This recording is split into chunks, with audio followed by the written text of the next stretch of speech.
you can transfer all the other points which are on the generators OC and OG, OF and OD.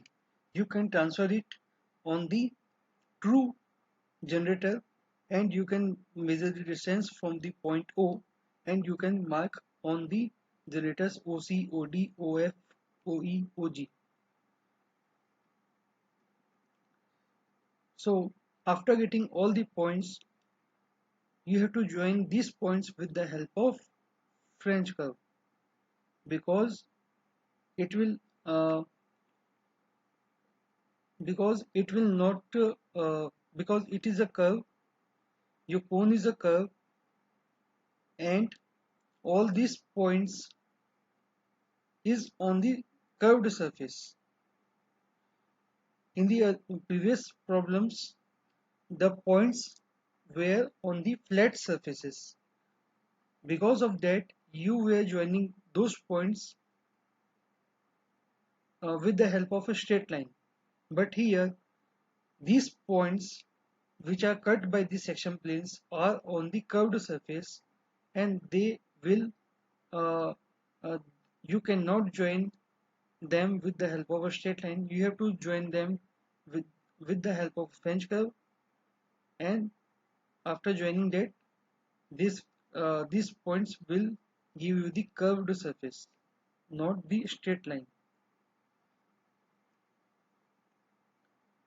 So this question is now completed.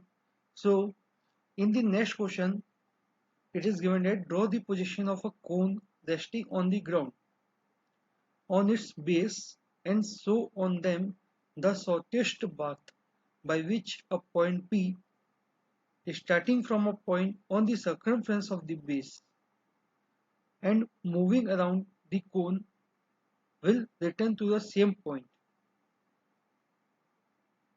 Okay, and the base of the cone diameter is given 65 mm and axis is 75 mm long.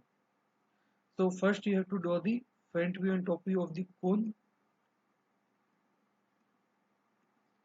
and here I am dividing the circle into the 12 parts, and this is your front view and top view completed. So in the question it is given that there is a point P which is on the circumference of the base. So this is your circumference of the base, and point P is somewhere in the circumference of the base, and it is moving around the cone and return to the same point. And uh, while doing that, it go through the shortest path. Okay, so suppose my point is now somewhere here on this point, point 1. Now it is given that your point P is moving around the cone, means this is your cone. So point P is moving around the cone and getting back at the point 1 again. And while doing that, it go through with the shortest path. So how can you decide uh, that the point P is moving